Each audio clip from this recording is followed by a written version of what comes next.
Parang nagahang 'no? Nagahang ba guys? Medyo nagahang 'no? Oh, okey na? Kalog 'di ba? 'Yan, shoutout sa mga taga-subaybayan natin. Game, game sabi ni Jordan 'no, thank you very much. Alright, birahan na! Alright, ang araw po ay, 24 of, 24th of January 2026. So far, so good ba ang inyong, bagong taon mga ano, mga kabirahan? Marami na rin ba kayong binira ngayong taon na 'to? At of course, ako na naman po si, Balita at Kaalaman 'no, tuwing 5:00 ng hapon 'no, 5:00 ng hapon medyo late na naman. Kasama po natin dito si, ano, alam niyo na, 'yan si tatay mo karton. Ayun, kasi ano, ang dami na namang balita 'no. Ang gulo-gulo nila. Nakakatawa yung mga ano, mga balita sa kabilang kampo, eh. Tawang-tawa ako dun sa mga ibang balita. Ano. Tapos guys, meron palang ano 'no, yung tulay, 'di ba may papagawa na tulay, yung tulay ni Duterte na ginawa niya, 'di ba nasira, papagawa na yun. 'Di ba? Banatan muna natin, good news tapos ano, medyo banat sa mga kampo ng DDS. Yan po gagawin natin sa unang topic. Again, ito po si Tatay Mo Karton 'no, yan po lagi po nating kasama yan, nami-miss na po kasi natin siya, eh. Ito na yun, si Tatay Mo Karton, ayan oh, oh. Naka-ano lang, medyo blue lang, yan. Nagca-camouflage lang siya diyan sa likod natin. Alright, sa mga kabirahan natin yan, oh, shoutout Miel, shoutout Aurelia, shoutout, Chai. Kamusta yung audio natin, maganda ba? Yan, ano, oh, mga kabirahan natin si Reza Force Family. Ayan, oh. Kanina pa sila nag-aabang, oh, pasensya na. Uy, si John Jason aga. Yan, shoutout sa'yo John Jace. Yan, kung kayo po ay papunta sa trabaho, papasok, 'di ba? At kung pauwi naman, 'di ba? Ano ba naman yung buksan niyo yung YouTube niyo, manood muna kayo dito para ma-update kayo at alam niyo kung paano natin bibirahan yung mga ano, mga didilis. Oo, kaka-practice ko dito kapag may nakita akong didilis, 'di ba, nako-convert ko kaagad siya. Anti-Duterte na pagkatapos namin mag-usap. Gano'n kalupit 'no? Ayan, shoutout Bench Uy, Easy Chin, shoutout. Yan, malinaw sabi ni Chicher, thank you.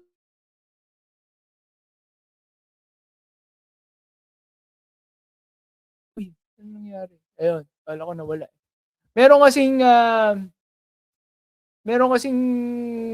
tawag dito, bagong, pinapagawa na tulay, 'di ba? Alam niyo naman yung, tulay 'pag tulay ni Duterte yan, sirain yan, 'di ba?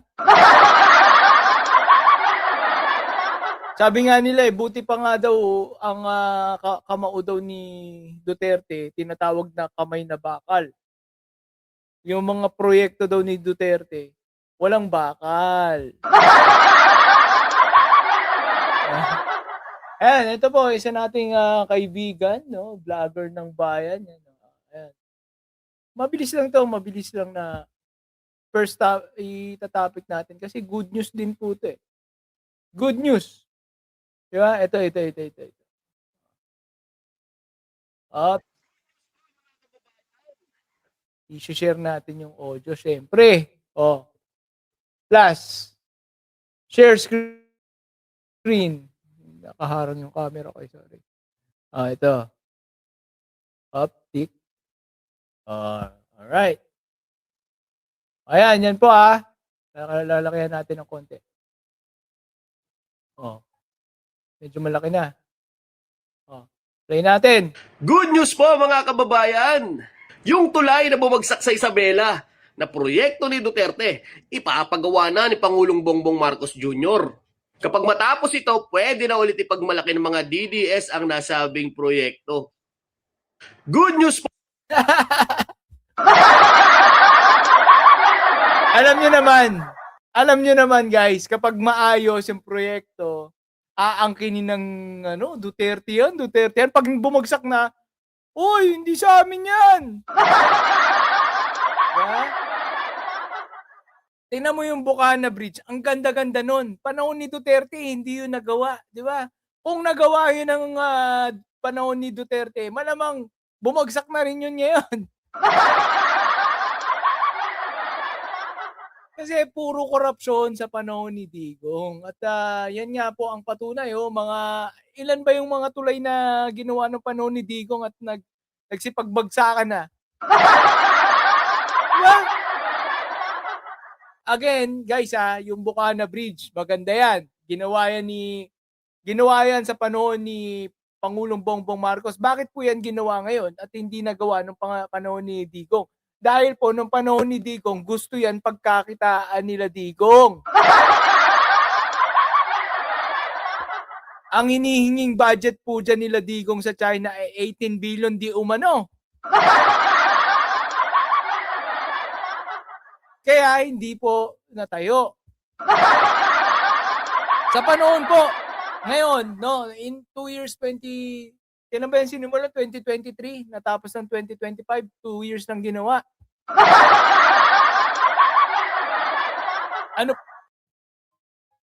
Ano po yan binadgetan ng wala pang 5 billion ba? Wala pang 4 billion yata, 4 billion. At napakaganda na, di ba? Kaya wag kayong mga didilis kayo Nakakainis ng mga didilis. Pupunta-punta pa dun sasabihin, ang ganda talaga ng gawa ni Digong. Paano gagawin ni Digong yan? Architect ba si Digong? Civil engineer ba si Digong? At nandito ba si Digong? Di ba? Nandun nga po sa Dahig di ba? Hindi nga niya nakita yan. Tapos sa mga didilis uy, ang galing talaga ni Digong, ang galing ito talaga pag Duterte. Nakakaasar. Putik. Isipin mo idol na idol pa rin nila si Digong. Yung kahit naglalabasan na sila pala mismo tumatanggap ng pera mula sa mga D-Lords. Di ba? Yung mga nagbebenta ng mga pinagbabawal na gamot, tumatanggap sila ng kickback mula doon.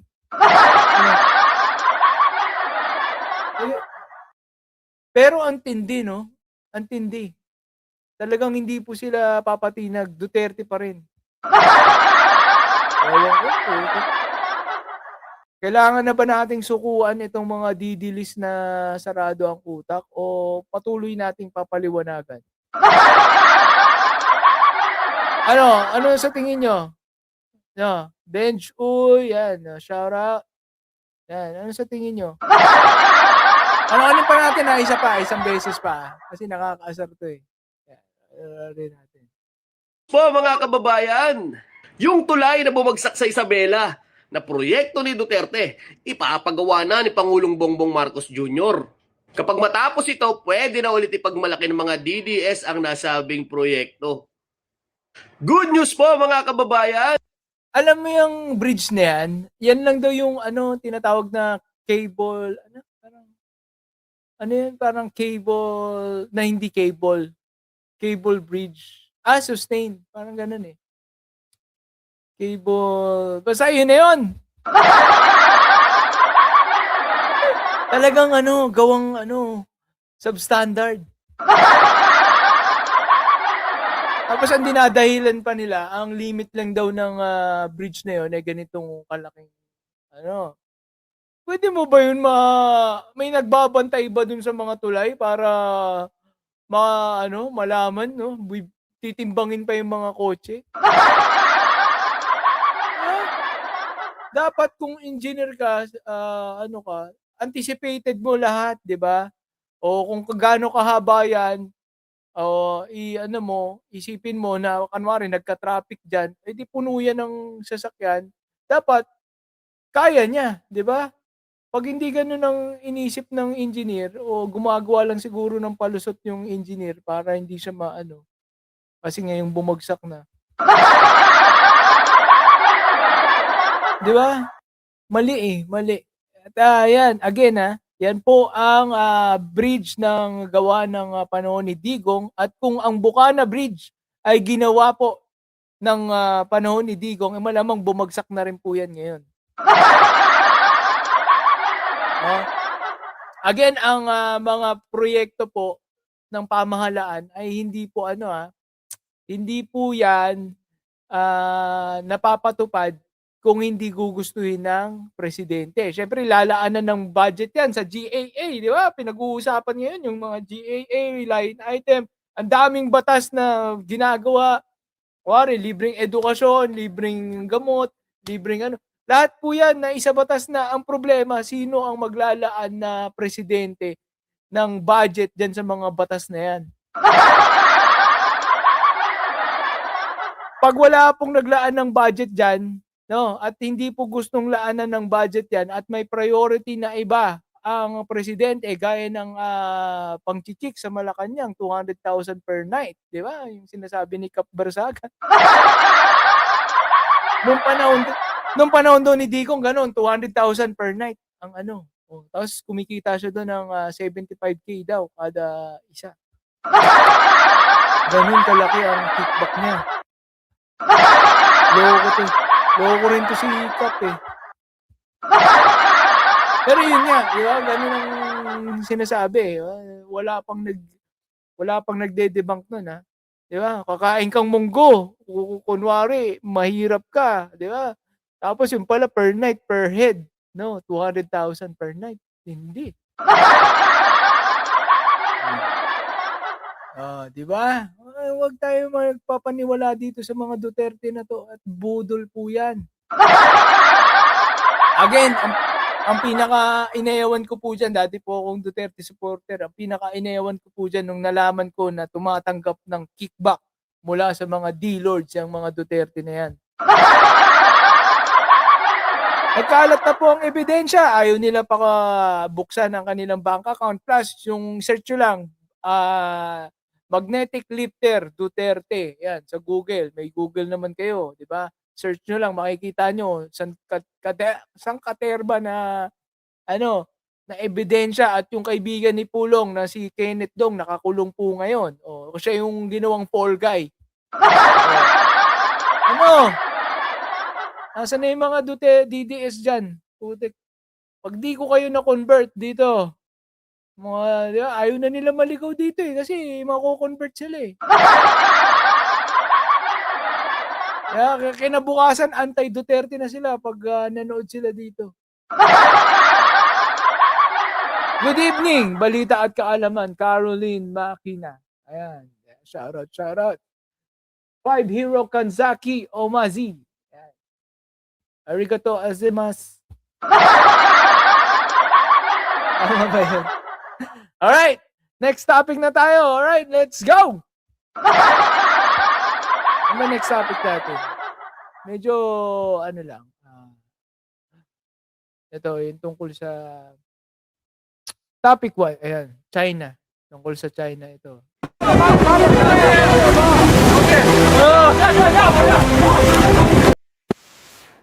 Medyo, maingay. Ayan.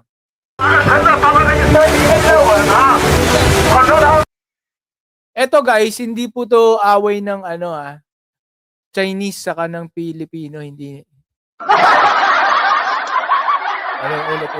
Ulit. Eto guys, hindi po to away ng mga Chinese at ng Pilipino, hindi po. This time, sila po ay gagawa ng Joint Maritime Rescue Operation. Kumbaga parang pagsasanay. Oh, palakpakan natin. Yan. Oh, diba? Okay, kaysa pagpa-water cannon kayo, edi gawa na lang kayo ganyan. Ubusin nyo ang inyong energy sa pag-training, di ba? Kaso, iba yata minsan ang naiisip ng China Hindi dahan-dahan pa. Palapit sila ng palapit sa border natin, sa nasakop nila. Baka bukas makalawa, kunin na nila buong Palawan, di ba?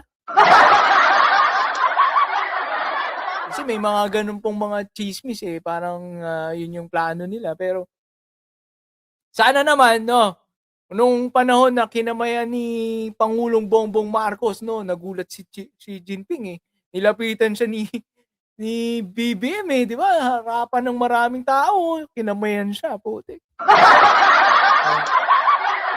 Pag ikaw hindi ka pa naapektuhan doon, putik. 'Di ba? Ikaw ang magaspang na muka sa 'di ba? Sa buong international community, Xi Jinping. Xi Jinping talagang lumalabas na magaspang ang mukha. Walang naniniwala na marahas ang Pilipinas, kasi yun po ang pinapalabas ng China. Kumbaga ito daw ang Pilipinas ang nagpo-provoke. Kita mo naman, ikaw ang laging nabibidyohan na nagwa-water cannon. Diba? Oh. Tapos sa loob sa sa isang pagpupulong ng mga leader, di ba? Kamayan ka bigla ni BBM. Oy, napindot. Ayan. Yan. Yeah. Nagulat po yung lahat nung nilapitan siya Ang hirap daw kasi lapitan ni Xi Jinping, sabi ni BBM. Kaya yun. Ginulat na lang niya. Panoorin po natin ulit Ano ba to? Ito po ay pagsasanay.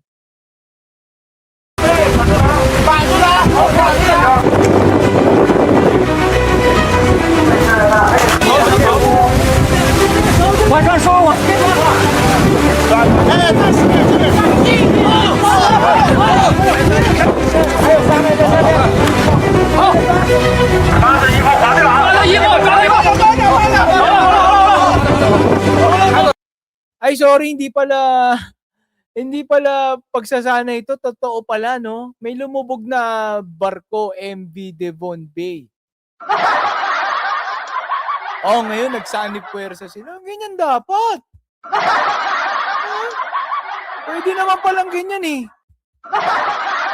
Pinapainit ko yung ulo ko Kaya pwede naman palang rescue operation talaga, magsasanib puwersa kayo ito yung lumubog. Akala ko nagsasanay pa lang sila nung binidyohan. Galing may cameraman habang nagre-rescue. Bagay. Hello.